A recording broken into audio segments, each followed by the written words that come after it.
তালাশের মজলিসে, গুনাহ মাফের মজলিসে আল্লাহ পাক আমাদের প্রত্যেককে আসার ও বসার মতো তৌফিক দান করেছেন।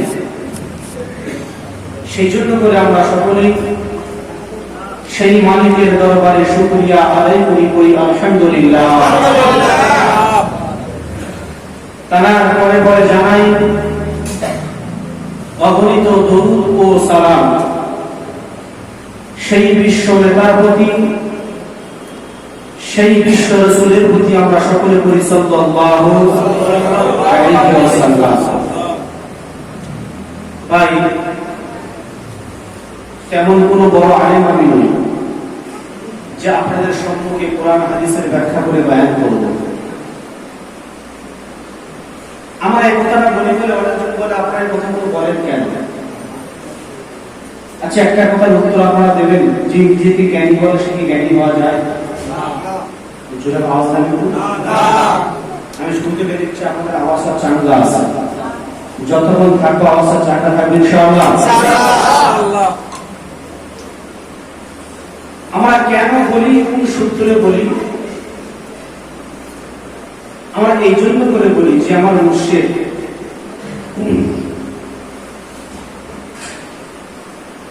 জামানার মুর্শিদ আল্লামা সুফি মুফতি আজম কাসির রাহমাতুল্লাহ আলাইহি তিনি খোদ বলছেন, বাবা আমি কোনো আলেম না, তেমন জ্ঞান আমার মধ্যে নেই, তারপরেও যদি কিছু ভুল হয় আমাকে ক্ষমা করবেন। বলে কি বলে না?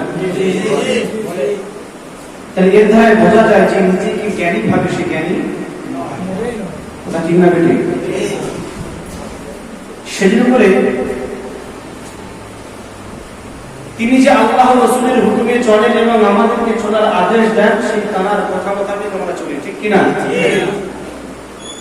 তাহলে বলতে বাধা কোথায়? যাই হোক, তারপরেও আমি আপনাদের সম্মুখে দাঁড়িয়েছি আমার আল্লাহ রাসূলের হুকুমে এবং আমার পাঁচ মুর্শিদের নেক দোয়ার বরকতে। আমার তৌফিক ইল্লা বিল্লাহ। আল্লাহ পাক যদি কিছু বলিয়ে দেন ইনশাআল্লাহ তবে আপনাদের সম্মুখে দিয়ে একটা কথা বলবো, শুনবেন ইনশাআল্লাহ? দেখি তো পালিয়ে যাবে থেকে একটা হাত তুলে।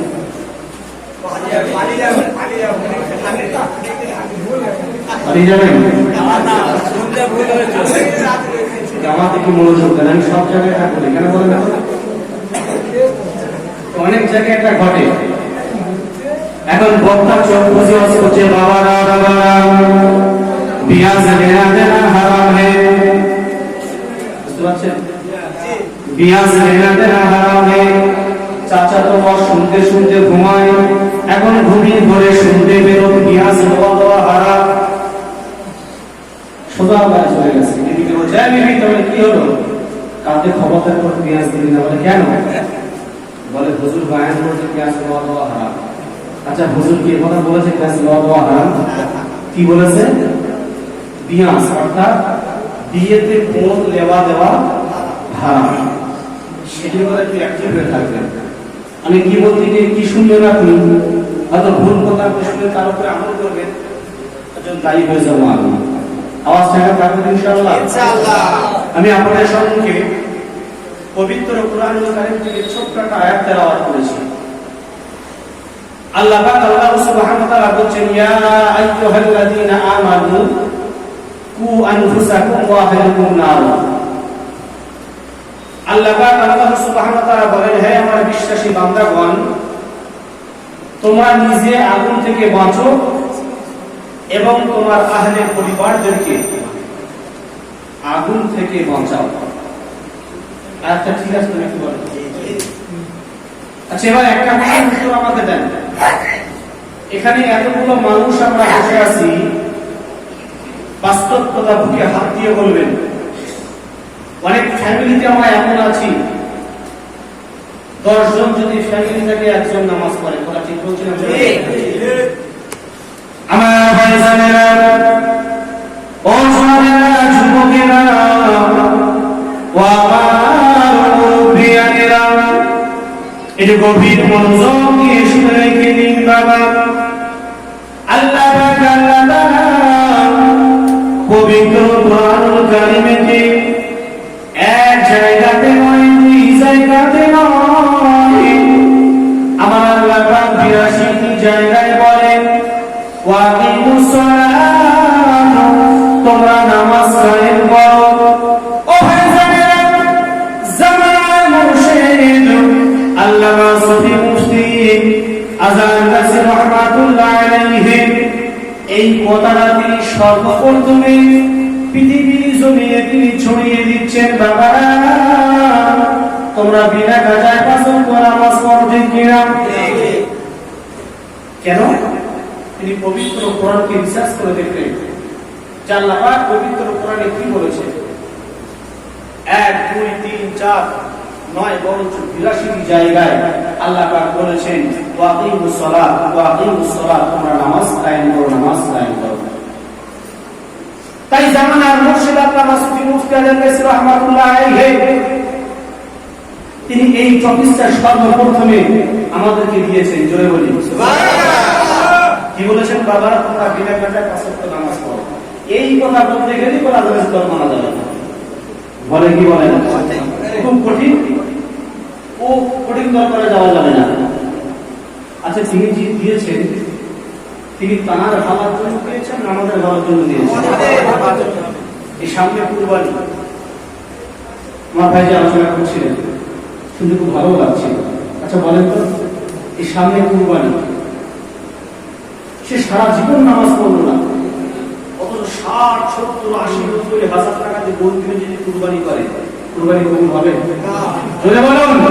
আমার ভাই সাহেব, এই পবিত্র রমজান দিয়ে শুনে রেখে দিন বাবা, নামাজ কেমন পড়বেন, কি কারণে আপনি পড়বেন।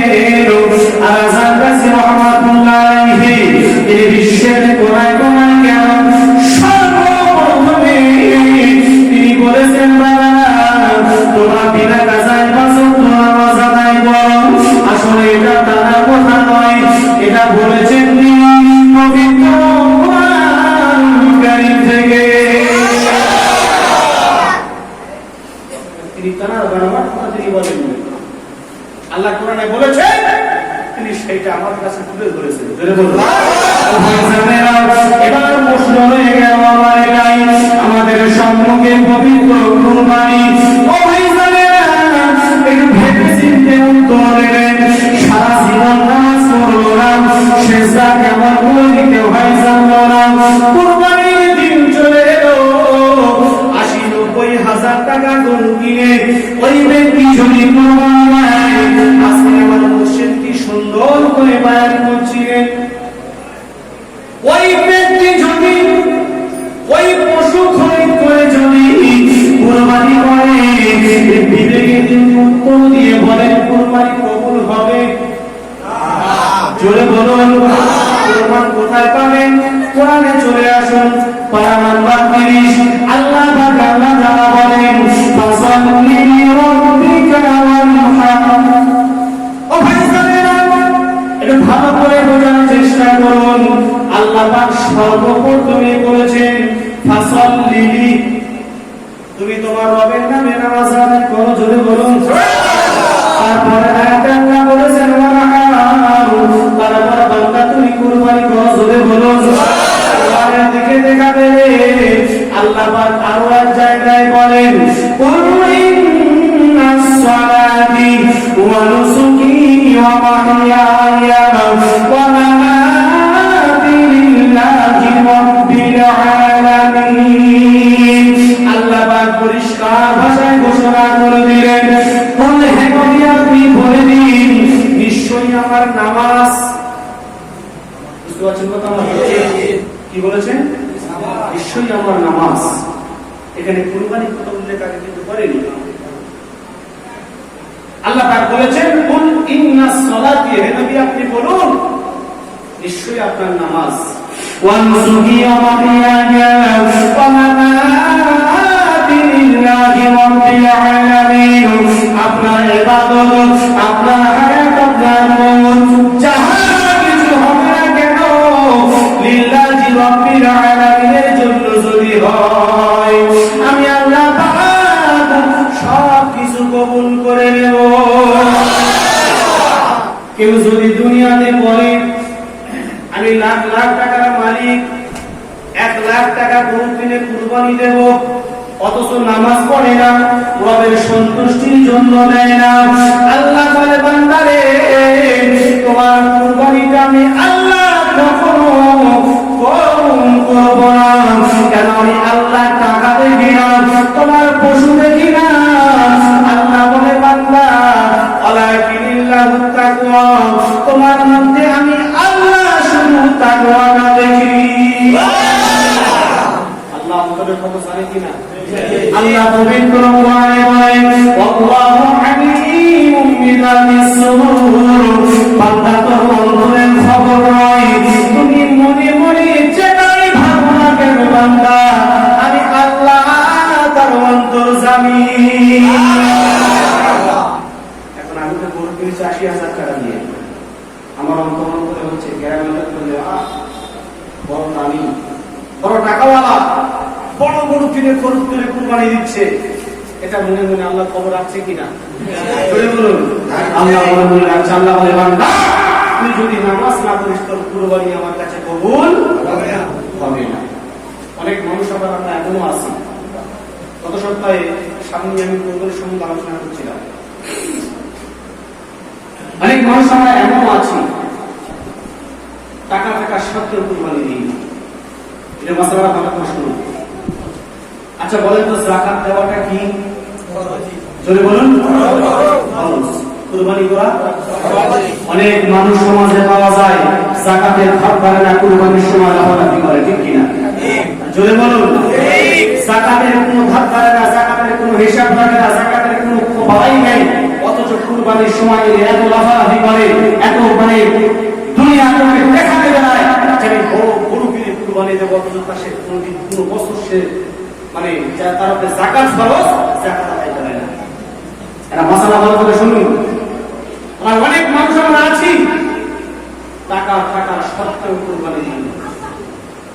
মাসালা হচ্ছে আপনার উপরে যাকাত ফরজ তখন যখন ওই মালটার উপরে পরিপূর্ণ একটা বছর অতিবাহিত হতে হবে। বুঝতে পারছেন কথা? কিন্তু কুরবানির ক্ষেত্রে এটা ফরজ নয়। কুরবানির ক্ষেত্রে মাসালা হলো আপনার জিলহজ মাসের 10, 11, 12 কদিন বললাম? জিলহজ মাসের 10, 11, 12 এই 3 দিনের মধ্যে যদি আপনার কাছে যাবতীয় খরচা পানি বাদ দিয়ে যদি আপনার কাছে 52.5 ভরি রূপা বা 7.5 তোলা সোনা, এখানে তো 7.5 তোলা হিসেব হবে না, হিসেব করতে হবে বা 52 ভরি রূপা। আপনি কি মানে রানিং বাজার হিসাবে হিসেব করেন, দেখা যাবে যে আপনার কাছে 60 থেকে 70,000 টাকা থাকে, আপনার উপরে কুরবানি কিন্তু ওয়াজিব। কিন্তু এখানে 1 বছর অতিবাহিত হওয়ার প্রশ্ন নেই, প্রশ্ন রয়েছে কোথায়? যাকাতের সময় আপনার 1 বছর অতিবাহিত হওয়া লাগবে, ঠিক কিনা? কিন্তু কুরবানির ক্ষেত্রে 1 বছর অতিবাহিত হতে হবে না। জিলহজ মাসের 10 তারিখ, 11 তারিখ, 12 তারিখ এই 3 দিনের মধ্যে যদি আপনি সাহেবে নেশাব হয়ে যান, আপনার কাছে যদি 60 থেকে 70,000 রাউন্ড ফিগার হিসাব বলছেন, 70 থেকে 60 থেকে 70,000 টাকা থাকে, আপনার উপরে কুরবানি ওয়াজিব। কথা বুঝতে পারছেন? ধরেন আপনার কাছে টাকা নাই, আপনি কুরবানির একদিন আগে 1 লাখ টাকার মাল বিক্রি করেছেন। এই মাসলাটা কি করে বলে যাচ্ছে? ধরেন আজকে কুরবানি জিলহজ মাসের 9 তারিখ বা আজকে 10 তারিখ, আজকে কুরবানি হয়ে গেল, ধরে নেন কুরবানি হয়ে গেল, ওই দিনে যদি আপনি 1 লাখ টাকার জিনিস বিক্রিটা করেন, আপনি কুরবানি দেবেন কি দেবেন? শরীয়ত কি বলছে? শরীয়ত বলছে আপনাকে কুরবানি দিতে হবে। বলুন শরীয়ত কাকে বলে? দেখুন শরীয়ত বলছে, মাসআলা বলছে এটাই যে আপনাকে কুরবানি দিতে হবে। কেন দিতে হবে? আল্লাহ রাসূল সাল্লাল্লাহু তাআলা আলাইহি ওয়াসাল্লাম বলছেন যে যত পশু বড় পশু খরিদ করে কুরবানি করবে ওই পশুরা তার জন্য জান্নাতে উপকার হবে। বুঝতে হবে না? সুবহানাল্লাহ। ভাই জানেন এই গভীর মনোযোগ দিয়ে শুনে রেখে দিন বাবা। বিশ্ব নবী আমার দিনে দুনিয়ার বাদশা হাবিবুল্লাহ জনাবে মুহাম্মদ রাসূলুল্লাহ সাল্লাল্লাহু তাআলা আলাইহি ওয়াসাল্লাম এক সময় আম্মা জান ফাতিমা জিজ্ঞাসা করেন, ও বেটি ফাতেমা, তুমি কি জানো কুরবানির কি ফাসালা আছে? তুমি কি জানো কুরবানির কি মর্যাদা আছে? আম্মা জান ফাতেমা বলেছিলেন, ইয়া রাসূলুল্লাহ, ইয়া হাবিবাল্লাহ, আল্লাহু আ'লাম ওয়া রাসূল, আল্লাহ এবং তার রাসূল ভালো জানে। বিশ্বনবী করে বললেন, ও বেটি ফাতেমা, শুনে রেখে দাও, জেনে রেখে দাও, আমি রাসূলুল্লাহ জানিয়ে দিলাম, যে ব্যক্তিটা কুরবানি করলো, আল্লাহ পাক আল্লাহ তাআলা ওই পশু প্রতিটি পশমের বিনিময়ে এক একটা করে নেকি আমার আল্লাহ তাআলা তার আমলনামাতে লিখে দেয়। আরেকটু জোরে বলো। বিশ্বনবী বলেন, ও বেটি ফাতেমা, শুধু তাই নয়, যদি হালাল টাকা দিয়ে গেল, আল্লাহ পাক পবিত্র কোরআনে বলেন, হালালান তাইয়্যিবা, হালাল খাদ্য খাওয়ার কথা বলেছেন। হালাল খাদ্য দিয়ে, হালাল টাকা দিয়ে আল্লাহ রাস্তায় ব্যয় করতে বলেছেন।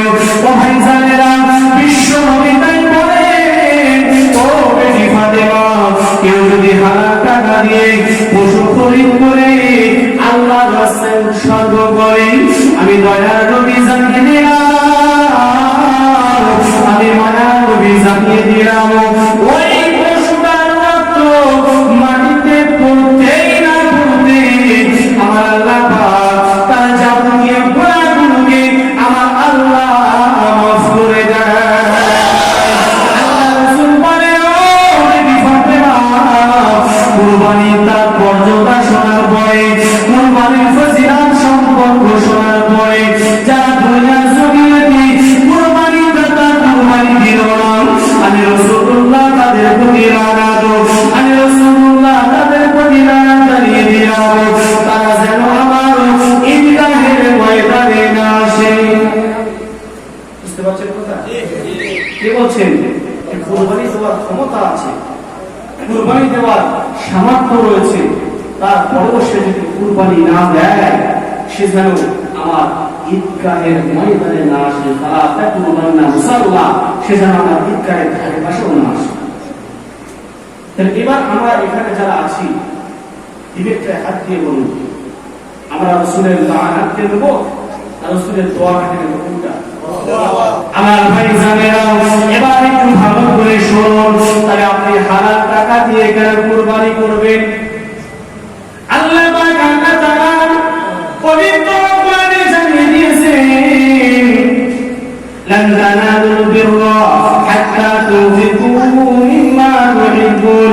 আমি আল্লাহ পাক জানিয়ে দিলাম, তোমরা দুনিয়ার জমিনে যতক্ষণ না পর্যন্ত তোমাদের প্রিয় বস্তুটাকে আমি আল্লাহ রাস্তায় উৎসর্গ না করবে, ততক্ষণ পর্যন্ত তোমরা মুমিন হতে পারবে না। আল্লাহ পাক এখানে কথা কিন্তু বলে নাই, বান্দা তুমি নামাজ না পড়ে কুরবানি দাও, আল্লাহ এই কথা কিন্তু বলে নাই, বান্দা হারাম টাকা নিয়ে কুরবানি দাও। আল্লাহ ও দুনিয়ার মানুষেরা, তোমাদের প্রিয় বস্তুটা যতক্ষণ আমি আল্লাহ আমার রাস্তায় ব্যয় না করবে, আমাদের প্রিয় বস্তু মানে আল্লাহ এটা বোঝাতে চাইনি। বলেন তো, হারাম জিনিস আমাদের প্রিয় বস্তু হতে পারে না? আল্লাহ বলেন, তোমাদের যে হারাম টাকা আমি দিয়েছি, হারাম সম্পদ দিয়েছি রে বান্দা, এই হারাম সম্পদ দিয়ে আমি আল্লাহ আমার রাস্তায় তোমরা উৎসর্গ করবে, এর প্রতিফল কিয়ামতের ময়দানে আমি আল্লাহ পাক তোমাদের নসিব করিয়ে দেব।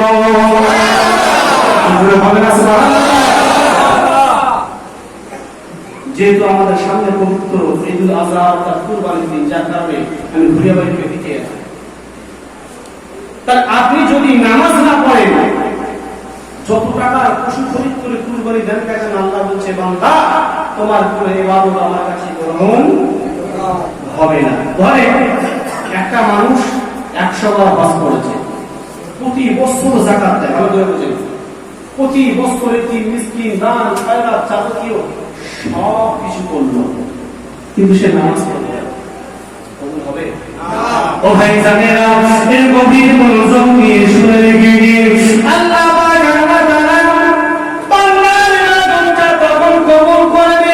বান্দা তুমি যখন সিজদায় পড়ে যাবে, সাহাবায়ে কেরামরা প্রশ্ন করেছিলেন, ও রাসূল হাবিব, ও আল্লাহর নবী, আপনি বলে দেন বান্দা কেমন করে আল্লাহর নিকটবর্তী হয়? জোরে হবে না? কারা জিজ্ঞেস করছে?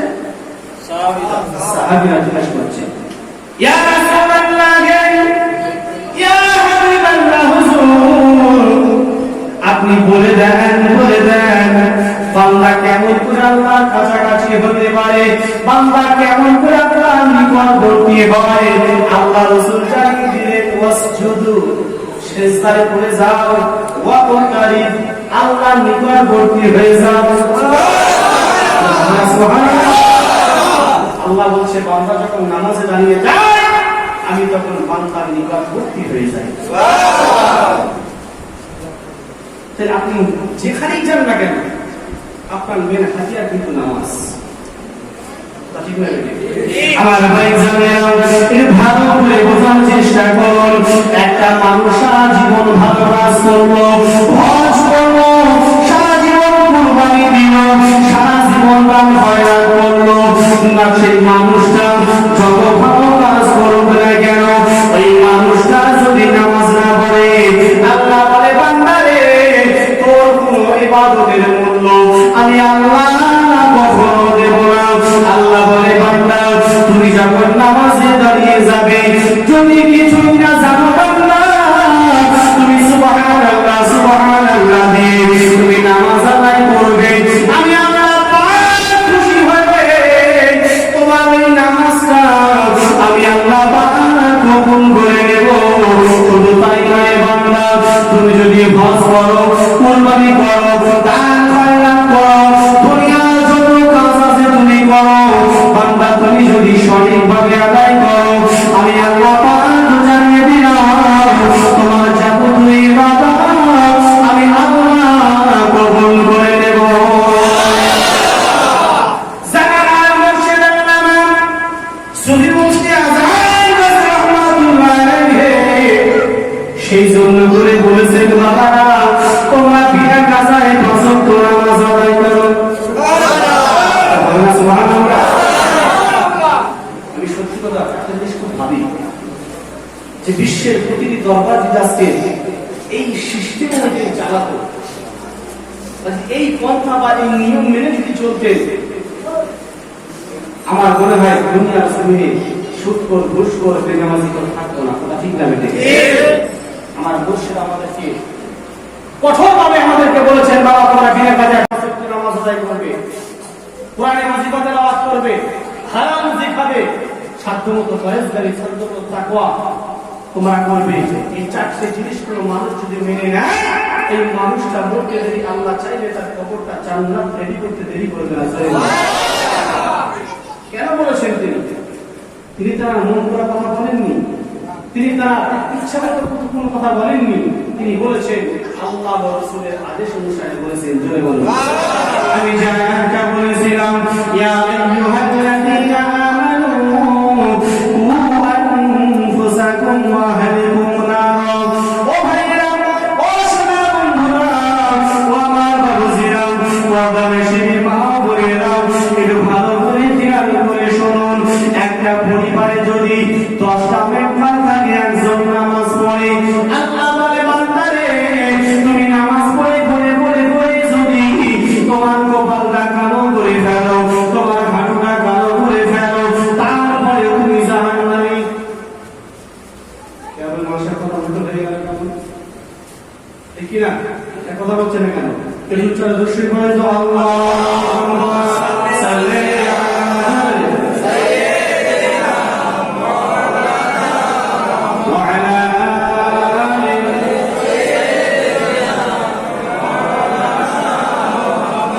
হৃদয়ের গভীরে রেখেছি যারে, হৃদয়ের গভীরে রেখেছি যারে, নূর নবীরে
মনোযোগ দিয়ে শুনুন।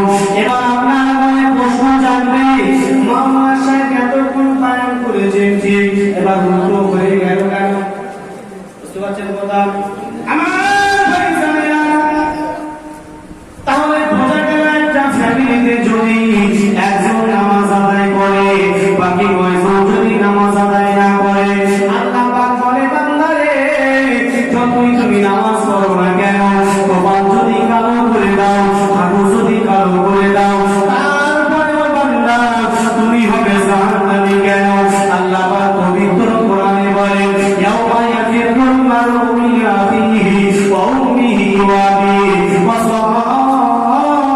সাহিবাতিহি ওয়া বানিহি। কাল কিয়ামতের ময়দানে আমার যখন দাঁড় করিয়ে দেবে, আমার যখন হিসাব নেবে, আমি আল্লাহর কাছে বলবো রব্বুল আলামিন সারা জীবন নামাজ পড়েছি, হজ করেছি, রোজা রেখেছি, দান খয়রাত করেছি, যত আমল ছিল সবই করেছি।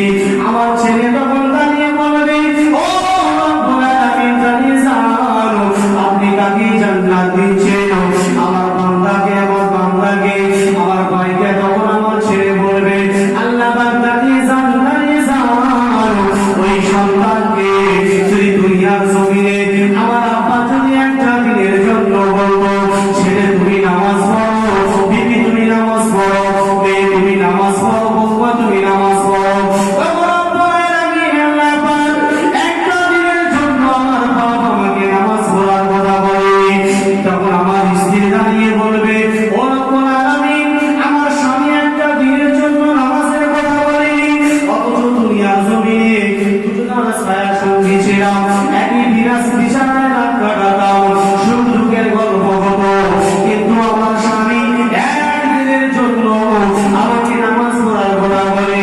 মেয়ে তখন দাঁড়িয়ে বলবে ও রব্বুল আলামিন আল্লাহ পাক দুনিয়ার জমিনে যদি আমার আব্বা একটা দিনের জন্য আমাকে যদি নামাজ পড়ার কথা বলতো, ওই দিন থেকে আমি নামাজ শুরু করে দিতাম, কিন্তু আমার আব্বা কোনোদিন নামাজ পড়ার কথা বলেনি। ও রব্বুল আলামিন আমার আব্বাকে আপনি জান্নাতে কেন দেবেন?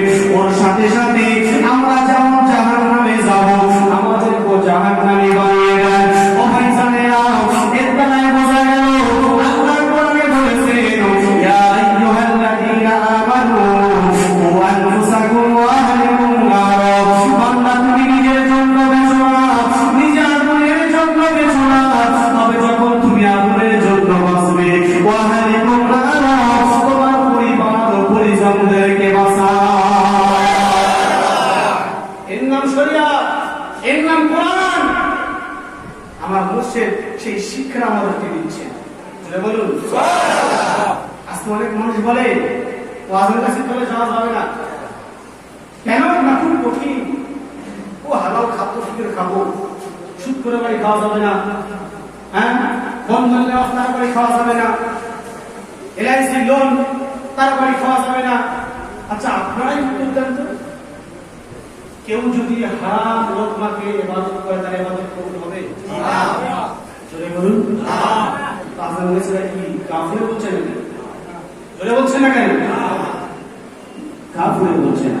আল্লাহ পাক বলছেন হালালান তাইয়্যিবা বান্দা, তোমার জন্য হালাল দিয়েছি, এই হালাল রুজি তুমি খাও, আমার ইবাদত করো, তোমার ইবাদত যেন আল্লাহ কবুল করবে। সুবহানাল্লাহ। এটা আমাদের কাছে কষ্ট করতে। আপনি বলছেন যে আপনার কাছে এত বড় করে যাওয়া যাবে না, আসলে কি আপনার কাছে বড় করে করেছেন? কেন? ইসলাম যে মানবে তার জন্য সহজ। বলে বলুন সুবহানাল্লাহ। দ্বীন ইসলাম, আল্লাহ রাসূল সাল্লাল্লাহু আলাইহি ওয়াসাল্লাম হাদিস কারের মধ্যে বলছেন আদ-দ্বীন ইসলাম, দ্বীন খুবই সহজ ও সরল। সহজ তার জন্য যিনি মেনে নেবেন আল্লাহ তার জন্য সহজ করে দেবেন। সুবহানাল্লাহ। আর কেউ যদি মনে মনে করে শীতের সময়, কোথার কথা হচ্ছে, এখন শীত নয় গরম যে, শীতের সময় আরামের কম্বল, আরামের লেপছেন গিয়ে ঠান্ডার মজুত আমাদের সম্ভব না, তার জন্য ইসলাম কঠিন হয়ে দাঁড়িয়ে যাবে। তাহলে আজকে দুনিয়ার জমিনে যারা বলছেন জান্নাতের কাছে যাওয়া যাবে না, ভাই বলে আসার কথা আপনাকে কেউ বলছে না, আপনি যে দলে থাকেন সেই দলেই থাকুন, কোরআন হাদিস মেনে চলুন। আমার মুর্শিদ বলছেন বাবা তুমি তুমি তোমার দল নিয়ে থাকো, তোমার দল ছেড়ে আমার দলে আসার কোনো প্রয়োজন নেই। তাই বাবা কোরআন হাদিস মেনে চলো, পৃথিবীর জমিনে যত আল্লাহর মাহবুব বান্দা আছে সকলকে মানা হয়ে যাবে। কে কখনো এই কথা বলে না তুমি হারাম খাদ্য খাও? আসলে আমরা নিজেরা মানতে পারি না, কিন্তু সুফি মুফতি আজান রাসূল রাহমাতুল্লাহ আলাইহি তিনি এমন একটা সিস্টেম জারি করে রেখেছেন। বলেন তো আজকে যে পবিত্র মুসিবতটা হচ্ছে কে বুঝতে না? আমি কাউকে গেলে অপবাদ দেওয়ার জন্য আসিনি, শুধু সত্যটা প্রকাশ করার জন্য আসছি। আজকে আজান রাসূল রাহমাতুল্লাহ আলাইহির হুকুমের মজলিসটা এটা একটা প্রচারের মজলিস, ঠিক কিনা? আচ্ছা, এখানে কিন্তু সুদখোর, ঘুষখোর, মদখোর, তারিখোর, বেনামাজির টাকা দেওয়া হয়নি। এখন জোরে বলি সুবহানাল্লাহ।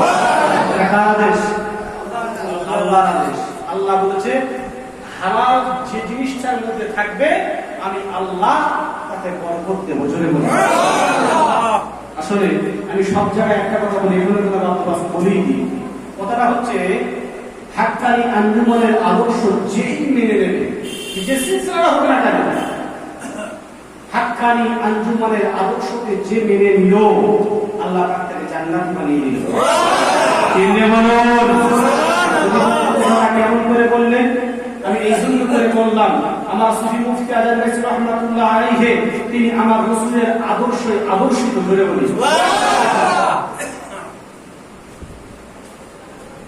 আমাদেরকে বোঝা দরকার যে আজান রাসূল রাহমাতুল্লাহ আলাইহি তিনি তার গাফিলে কোন জিনিসটা তিনি আমাদেরকে বলেননি, যেটা বলেছেন কোরআন এবং হাদিস মোতাবেক বলেছেন। জোরে বলি সুবহানাল্লাহ। এই যে আজকের সেটটা হচ্ছে এখানে কিন্তু বেনামাজির টাকা হয়নি, আছে সুদখোরের টাকা নেই, এলআইসি বন্ধুদের সাথে যুক্ত তাদের টাকাও নেই, যারা বিনা কাজে পাঁচ নামাজ আদায় করে, কোরআনী নুরানি ওসিফা তেলাওয়াত করে, হালাল খাদ্য খায়, তাকওয়া পরহেজগারি করে চলে। এই সমস্ত ব্যক্তির টাকা নিয়ে এইরকম একটা মুসলিমের মজলিস কায়েম হয়। জোরে বলি এখানে যে তাবারুকটা তৈরি হচ্ছে হালাল টাকা, একবার জোরে বলি আল্লাহ তাই বলেছেন বান্দা তুমি হালাল খাদ্য খেয়ে যখন আমার ইবাদত করবে তোমার ইবাদতটা কবুল করে নেব। সুবহানাল্লাহ। আমার বেনিনি মুসলমান ভাইরা, আপনাকে কেউ বলছে না যে আপনি আজান গাছি বলতে চলে আসলো, আপনার দলকে ছেড়ে দিয়ে আজান গাছি দলের মধ্যে আসলো, আপনাকে কথা কেউ বলছে না। বলছে কি? কে বলেছে কি? কে বলে দেব না ভাই? তাহলে কোরআন এবং হাদিসটা আপনি দেখুন। কেউ কি বলেছে যে হারাম খাদ্য খেয়ে ইবাদত করো? আরে ভাই এক লোকমা যদি হারাম খাদ্য খাওয়া যায় 140 দিন আল্লাহ তার ইবাদত কবুল করবে না।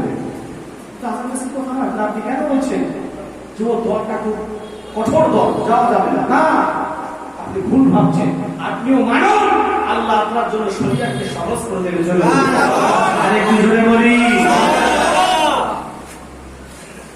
তাহলে আমার মুর্শিদ যিনি বলেছেন নামাজ, আর এই নামাজকে ত্যাগ করে কোন ইবাদত আল্লাহর কাছে পাস হবে না, হবে না। কেন?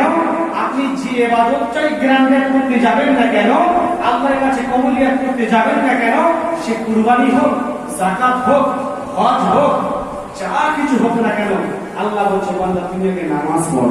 এবার জোরে বলি সুবহানাল্লাহ। আমার ভাইজানেরা, এই নামাজটা সেই জন্য করে জামানার মুর্শিদ আল্লামা সুফি মুফতি আজান রাসূল রাহমাতুল্লাহ আলাইহি বিশ্বের কোনায় কোনায় কোনায় কোনায় তিনি একটাই কথা বলেছেন, বাবারে তোমরা বিনা কাজায় পাঁচ ওয়াক্ত নামাজ আদায় করো।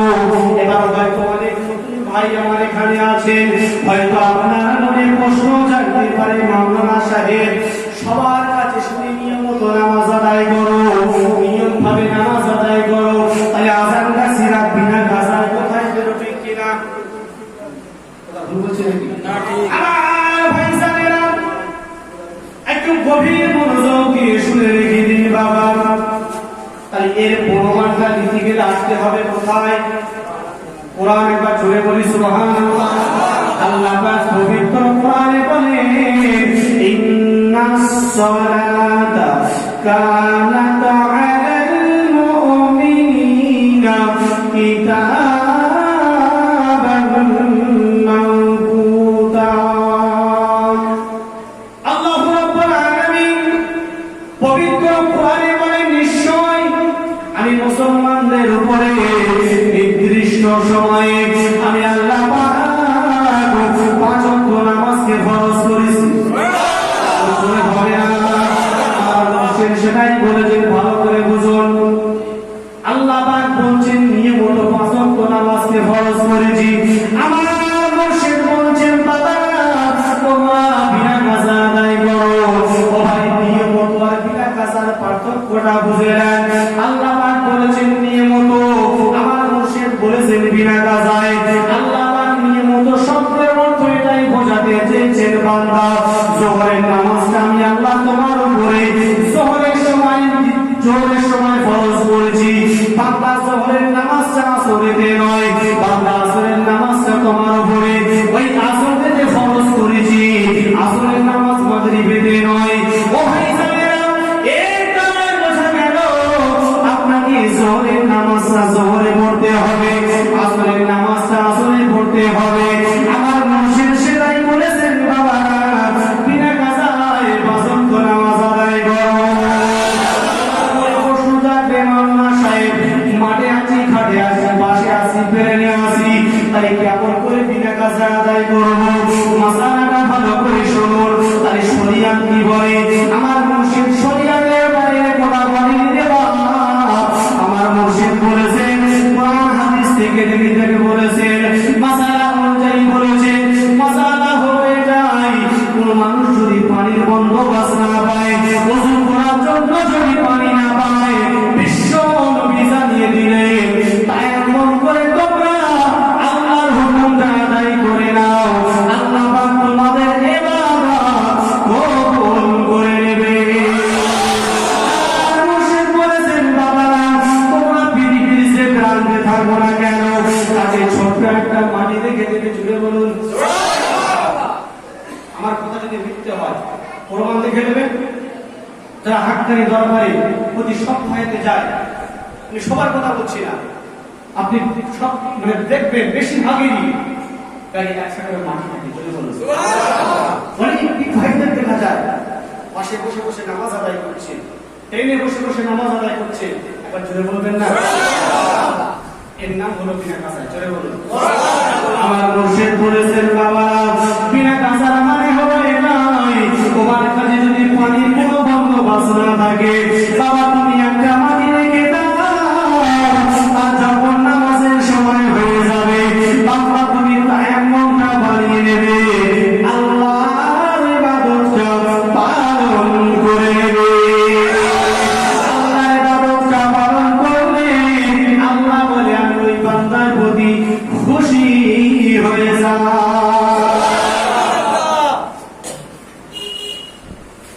তাহলে আমার বক্তব্য হচ্ছে এটাই যে আমরা যে ইবাদত করি না কেন সর্বপ্রথম আমরা আপনার করণীয় কাজ হবে কি নামাজ পড়া। ঠিক না বেটে? নামাজ পড়বো ইনশাআল্লাহ, ইনশাআল্লাহ। কুরবানি আর একটা মাসের বলে ছোট ইনশাআল্লাহ, বেশি রাত করব না। কুরবানির বিষয় হচ্ছে ধরে একটা গরু 7 জন ভাগে দিল। আচ্ছা বলেন তো 7 জনের মধ্যে 4 জন বেনামাজি, নামাজ তার 4 জন বেনামাজি, তার কুরবানি কবুল হবে? হবে না। 4 জনকে পাক ও পবিত্র হতে হবে, 4 জনকে নামাজি হওয়া লাগবে, 4 জনকে সুন্নত জীবন হতে হবে। 4 জন যখন পাক সাফ পরিষ্কার হয়ে যখন পশু খরিদ করে কুরবানি করবে, আল্লাহ বলছে বান্দা তোমার এই পশু তোমার জন্য নাজাতের জরিয়া আমি আল্লাহ বানিয়ে দেব। যদি আপনার ক্ষমতা না থাকে ছাগল কিনে কুরবানি করেন, এটাই হচ্ছে মাসালা। আপনার যদি আওকাত না থাকে, আপনি জানছেন ওই মানুষটার মধ্যে কিছু ভুল আছে, এই মানুষটা এলআইসি বন্ধন বেনামাজি, আপনার সন্দেহ হচ্ছে, আপনি তার সাথে কুরবানি দেবেন না। কেন? বেনামাজির কুরবানি আল্লাহ কবুল করবে না। আর আপনি যদি তারপরেও জোর করে দেন, সেটা আপনার মর্জি। কেন? আপনি রব চাই যখন কুরবানি করবে, আল্লাহ বলছে ওই কুরবানিটা আমি সঙ্গে সঙ্গে রক্ত মাটিতে পড়তেই না পড়তে আমি আল্লাহ কবুল করে দেব। সেই জন্য মাথায় রাখবেন। দ্বিতীয়ত কথা হচ্ছে অনেক জায়গায় এমন পাওয়া যায় কি জানেন, দেখবেন একটা গরু যখন জবাই করার পরে ছাড়ানো হয় না, হয় কি হয় না? দেখবেন অনেক জায়গায় আপনাদের আমি জানি না, আমাদের ওদিকে কথা বলি, একটা গরুর পিছনে যদি 4 জন খাটাখাটি করে ওই গোশত থেকে 1 কেজি 2 কেজি গোশত থেকে বিদায় করে দিবে। এখানে সিস্টেম আছে নাকি? আছে? আমরা সব কথা বুঝতে পারি। ধরে একটা গরুতে 4 জন মিলে কাজ করলো, খাটাখাটি করলো, আপনি যদি ওই গোশত থেকে তাদেরকে 1 কেজি 2 কেজি করে দিয়ে বিদায় করে দেন,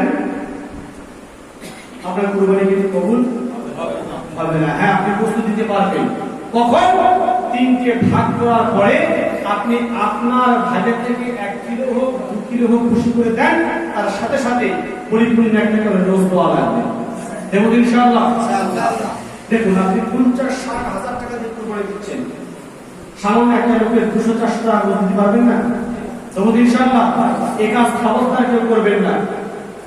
গোশ ভাগাভাগি করলেন না, অথচ ওই গোশ থেকে আপনি 2 কেজি 3 কেজি করে তুলে যা চলে যান, খবরদার করবেন না। এটা শরীয়ত নয়, এটা মাসআলা না। আবার একটা জিনিস মাথায় রাখবেন, গোশ যখন বন্টন করবেন দেখবেন আপনার থেকে যেন বেশি না চলে আসে, সম্পূর্ণ কিন্তু সুদ হয়ে যাবে। হ্যাঁ, আপনি চাইলে আপনার থেকে আপনি এতিম মিসকিনদেরকে বেশি করে দান করতে পারবেন, আল্লাহ বলেন তার জন্য থেকে আলাদা সওয়াব পাবে। জোরে বলি আরেকটু জোরে বলো। তবে আপনাদেরকে বিনয়ের সাথে বলে যাব, আমরা যেন সঠিক পন্থায় সঠিক নিয়মে আমরা যেন কুরবানি আদায় করতে পারি। আল্লাহ পাক আমাদের সেই তৌফিক দেন। জোরে বলি আল্লাহুম্মা আমিন। একটু জোরে বলি আল্লাহুম্মা আমিন। আল্লাহ পাক আল্লাহ সুবহানাহু ওয়া তাআলা আমাদের সকলকে সামনে যে আমাদের কুরবানি আসতেছে, সঠিক কোরআন হাদিস সুন্নাহর আলোকে আমরা যেন কুরবানি করতে পারি। আল্লাহ পাক আমাদের সেই তৌফিক দান করুন। আমিন। একটু জোরে বলি আল্লাহুম্মা আমিন। চেষ্টা করবেন বিনা কাজায় 5 ওয়াক্ত নামাজ, কোরআন তেলাওয়াত, হালাল রুজি, আল্লাহর ভয়, আল্লাহর খৌফ। কেন? আল্লাহর ভয় যে বান্দার ভিতরে থাকবে, এই বান্দাটা অন্যায় কাজ কখনো করতে পারবে না। কথা ঠিক না? এই 4টে জিনিস ইনশাআল্লাহ মেনে চলুন, গোটা শরীয়তটা এর মধ্যে আল্লাহ দিয়ে দিয়েছে। জোরে বলুন সুবহানাল্লাহ। আল্লাহ আমাদের সকলকে শোনার চাইতে বেশি বেশি করে আমল করার তৌফিক দান করুন। সকলে আমিন। আর জোরে বলি আল্লাহুম্মা আমিন।